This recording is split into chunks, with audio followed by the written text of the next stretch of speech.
ఈ తల్లి జానుగా ఎంత గెలిచిందో ఏమో గాని జానమ్మగా మాత్రం గెలిచింది. గెలుస్తూనే ఉండాలని అప్పుడెప్పుడో మనస్ఫూర్తిగా చెప్పిన. ఇప్పుడు నిజంగా ఎంత గెలిచింది.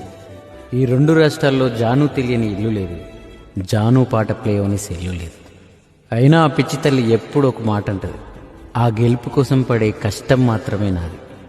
ఆ గెలుపు, దాని ద్వారా వచ్చే సంపద సత్కారాలు ఏవి కూడా నాకొద్దు, అవన్నీ నా కొడుకు కోసమే అని.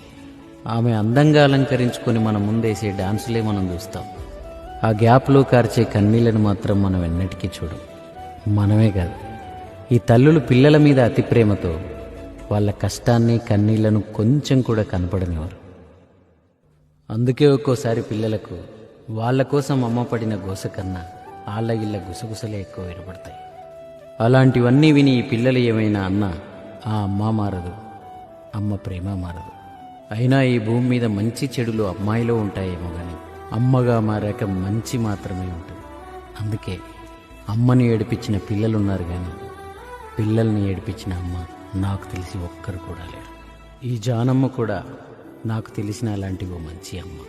ఈ అమ్మ సాధించిన విజయాలు మాత్రమే కాకుండా ఆ విజయాల వెనుకున్న త్యాగం, ఆమె పడిన కష్టం ఆ కొడుకు ఎప్పటికీ గుర్తుండాలని ఈ తల్లి ఆ కొడుకు ఎల్లప్పుడూ